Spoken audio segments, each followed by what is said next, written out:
Good morning. It's Wednesday, it's 8 a.m., and I'm here for our weekly live Q&A session for students that become euphoric and become emboldened to ask their deepest questions as they change their relationships with alcohol and up-level their entire lives.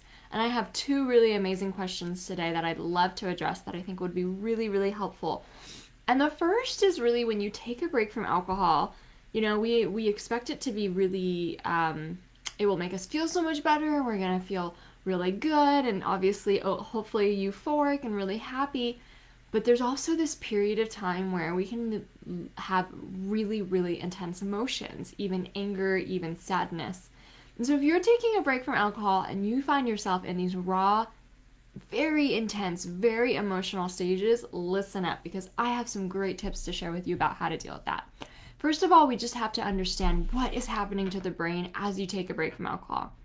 So just as if you would maybe been on any kind of like antidepressant and then immediately just gotten off of that antidepressant, it takes a while for your brain to rebalance with its natural delicate systems again.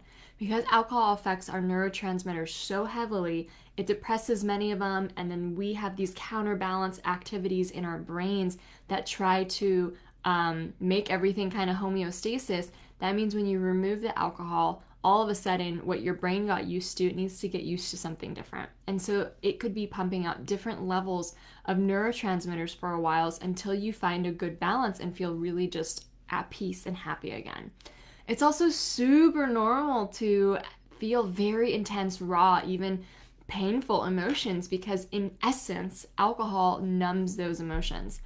Alcohol is technically an anesthetic, and so when we drink it, it will suppress and numb emotions and thoughts and feelings. So like you could go your whole life literally just drinking away the emotions and never really truly feeling them in the same extent as you would normally. Now, that might sound like, oh, okay, well, isn't that a great thing, never having to feel negative emotions? No, not really, because what you're essentially doing is suppressing them. And they get buried deeper and deeper and lodged into your subconscious. And you have to hold them down. And it becomes this kind of activity where we suppress our emotions over our lifetimes, because we've always been taught to do that. We've always been taught not to cry. We've always been taught not to share. We've always been taught to not feel things deeply. And so this is like a human condition issue. We've all been taught to suppress our emotions. And so what happens when you remove the one numbing agent that was keeping them easily bottled down is that they all come to surface. And having very intense, raw, even angry or sad emotions can literally be very, very normal part of this journey. I have some really great tools that I recommend. And in fact, this is what I cover in week 3 of Become Emboldened because it's such an important topic about really learning how to deal with your newfound emotions. First of all, is learning how to process and journal through them is very, very important. And one of my favorite books on this topic is called The Dark Side of the Light Chasers. The Dark Side of the Light Chasers by the late Debbie Ford. And in this book, Debbie Ford really deals with some of the most negative, hard, hurtful emotions that we can possibly experience and why we're experiencing them and what we're subconsciously trying to do to suppress them or not to feel them. She shares with us that there's aspects of ourselves, that there's shadow selves of ourselves that we don't like, that we've never really quite accepted. There's probably tendencies or qualities or characteristics of us that we don't actually like about ourselves. And we try to distance ourselves away from the things that we don't like about ourselves our entire lives, which essentially ends up doing is that we disown parts of ourselves. We disown the parts of ourselves that we don't like. Now, in this book, Debbie Ford shares how we are the sum total of the entire human experience. There's good qualities in us and there's bad qualities in us. There's things that we love and are proud of, and there's things that we aren't so proud of and that make us feel very ashamed. But when we disown the memories, when we disown the parts of ourselves that make us feel shamed, we literally feel cut off and unacknowledged and unworthy of being an entire human complex being.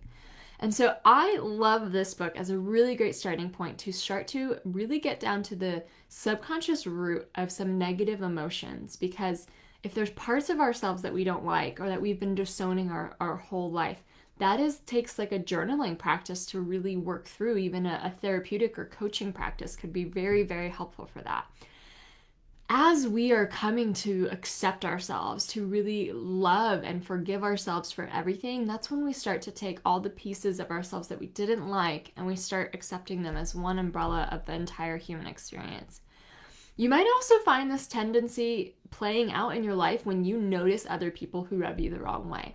When you notice other people who frustrate you or who, make you just feel annoyed or you don't like, that is literally a signpost that the quality that the other person is expressing to you is actually something you don't like about yourself, or something that, like, if you were to portray this trait, you would just hate yourself.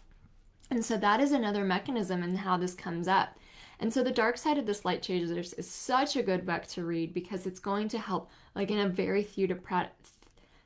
therapeutic process, uncover and heal these emotions. Debbie Ford used to say that we are like people at the ocean treading water as in our lives. We're treading water. And at the same time, we also have these gigantic inflated beach balls that we're trying to press under the water. We're trying to hold them down our entire lives. And maybe in our 20s and our 30s, we have the energy to do that, but eventually it wears us out. And Debbie says that we don't have to keep treading the water and shoving these beach balls down under the water. All we need to be willing to do is to let these beach balls come up, process them, and then let them go. There's negative past hurts, there's shame, there's little devils on our shoulder that we all carry. And until those things are fully processed and fully healed, we might still be gravitating towards these really, really negative expressions of emotions.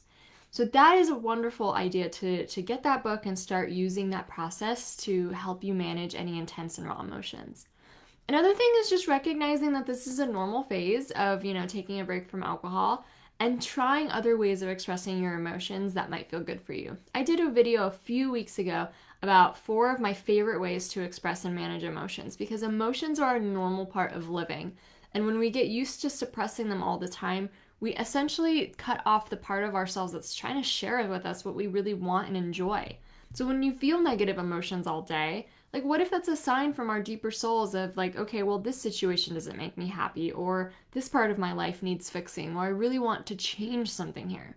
And so some of my ideas for really expressing and feeling your emotions are literally very physical embodiments of them. I know our emotions live in our body. They're actually stress hormone responses. And so when we feel emotions in our head, it's actually really smart to be able to express them through our body. So some ideas I love for that are like literally dancing it out or moving your body in any way. This doesn't have to be a formal workout. You literally could just put on a song or do like a minute of jumping jacks just to feel like the emotions kind of expressing themselves and dissipating through your body. Another great idea is to actually take the emotion and express it in another embodiment way. So if you feel yourself like getting clarity around what you're feeling in the first place. Okay, I'm feeling angry, frustrated, or stressed. Maybe it's time to actually express that anger, stress, or frustration through, like, my client shared with me, she used to have this like stress ball, like that huge exercise ball that you just like throw down and you throw your whole might with. And so she would literally use that to express her anger. She would take this really heavy ball and just throw it down and smash it down and use it as part of her workouts to express herself. Another idea is like punching a pillow, or even taking like a boxing class or going to your gym and using the punch bag there. When it comes to sadness or disappointment or just feeling like not enough, like sometimes even crying it out can be really helpful. Like literally even choosing to listen to a really sad song and allowing yourself to cry can be the kind of experience that we wish we had more of when we were children, because we just wanted to be held and ability to express our emotions instead of always being told to like be a big girl, zip it up, don't cry. So these are kind of like the embodiment practices we can use to actually express emotions. Journaling is always going to be your best friend though, so sometimes we don't even know what emotions we're feeling. So just getting the clarity around the emotions can be really helpful. So when there are just really raw, intense emotions, like I said, I highly recommend the book, The Dark Side of the Light Chasers, and really going through a therapeutic process of uncovering what all those emotions are trying to tell you. There's also really cool embodiment practices that you can use to express these emotions, such as dancing it out, punching a pillow, crying, and also, of course, journaling to get more introspective and get to know yourself better. we can change our state too. It's important to express our emotions and feel them fully and try to see what our bodies, our brains are trying to tell us through these emotions. If like we're constantly feeling stressed and frustrated every single day, there's probably something about our life that we really truly aren't sitting well with, that isn't really our home. And so being able to feel that emotion, to be able to make a change, that's where like journaling comes through. That's where trying to figure out what's up here and how I can make little shifts in my life to feel happier on a daily basis. But we also can always change our state. And that's what we were really doing with alcohol. It's like you felt a certain way, you wanted to feel a different way, so we choose to pick up a drink. But we can change our states in so many healthy ways. So one of the first ways that I just mentioned is literally dancing, literally putting on a happy song and letting your body express itself. But there's other ways that we can change our states, and that's literally but like just the snap of a second of changing our perspective. It's focusing on gratitude, It's like thinking, it's like stopping and saying, what are the 10 things I'm most grateful for right now? It's maybe putting on a motivational speaker or some podcast that you love that really lights you up, that immediately uplifts your mood. It's going and doing something nice for yourself, like getting the flowers or going to get a pedicure. Like, we are powerful creators of our lives, and we always get to choose our states whenever we want to. So I hope those tips were helpful for dealing with raw, intense, sad, and angry emotions. And now I'd love to switch topics because I got another incredible question about how do I get off my phone? So it's so cool when we change our relationship with alcohol. What ends up happening is that we get to this place where we have a very solid foundation built in our life.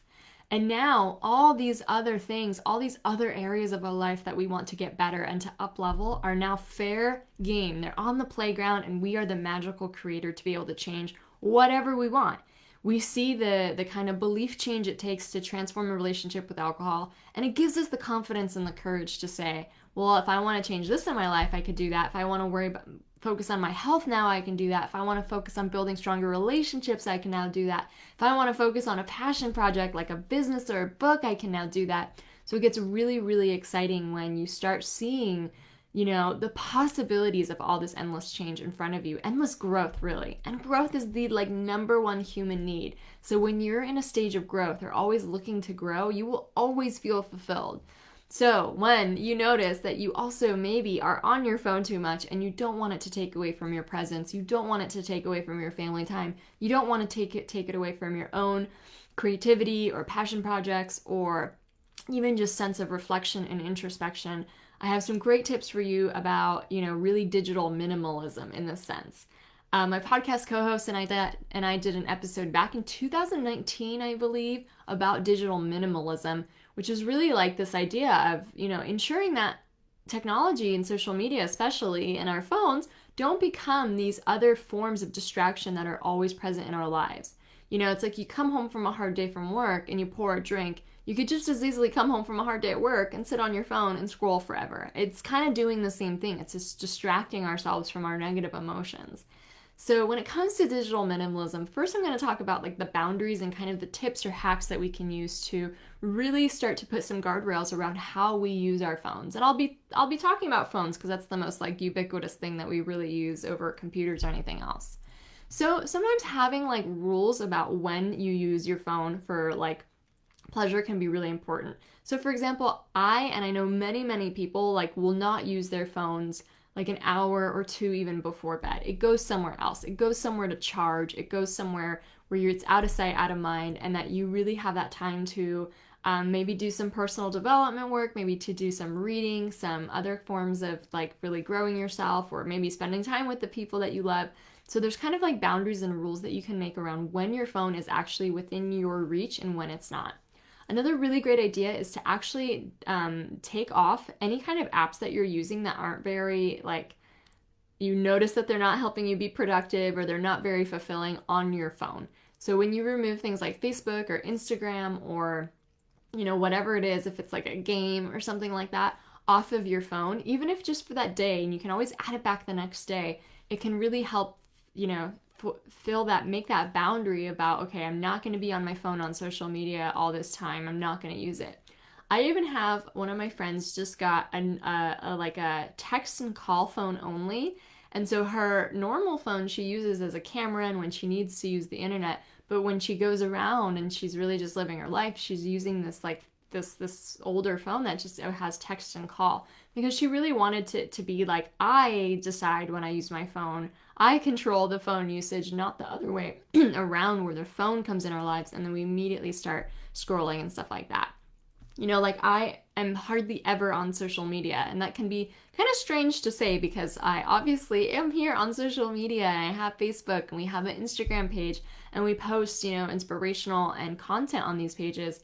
But I am, in a way, like a producer of that content. I actually hardly ever take time to just be a consumer. I hardly ever just sit down and scroll on my phone and look at other things on my phone, because I've noticed that that's not a very productive use of my time, and it honestly doesn't really produce the best like moods in my brain. I've noticed that. I've made a connection with, okay, I don't feel so happy after scrolling my phone for this long, whether it's looking at other people's lives or just like feeling the bereft feeling of being kind of bored and on your phone the whole time.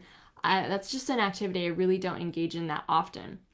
So having kind of like guardrails around your phone usage could be like really cool. And there's a lot of really nice apps out there. Yes, get an app just to like not be more on apps, but there are apps out there that allow you to like literally, like one example is like you can grow a tree. And so you click on your phone and it starts growing a tree. And if you click outside of that app or do anything, your tree will die and you'll like lose the points or whatever. So you're trying to grow a tree for like an hour. And what that is your hour of productivity.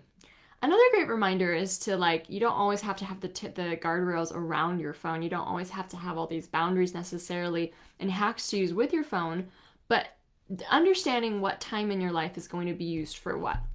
So if morning time is going to be used on your morning routine and then getting ready, like that is a phone-free time, right? And that is a time when you focus on your growth, whether it's through journaling or maybe doing a workout or whatever it is. Morning time is for you. And so especially getting out of a habit of checking your phone the first thing in the morning is going to be super, super key. And sometimes what's really cool is when we're trying to attack good habits, we can even kind of persuade our brain, kind of trick it into wanting to do those good habits by having some kind of reward that's also kind of like a guilty pleasure, So in this case, it could be like, I do my morning routine, I work out in the morning, I do all this stuff, and only after I've done all that am I allowed to check my phone and my emails. So it's like linking up this habit, the one habit you're trying to build that's really healthy, with like the guilty pleasure habit, so that it really becomes sustainable. So you always do this morning stuff because you're really driven to check the emails, right? And you really want to like get on your phone. Also having like times in your day, like for example, like sitting down for dinner and being really, really present at that time can be important as well.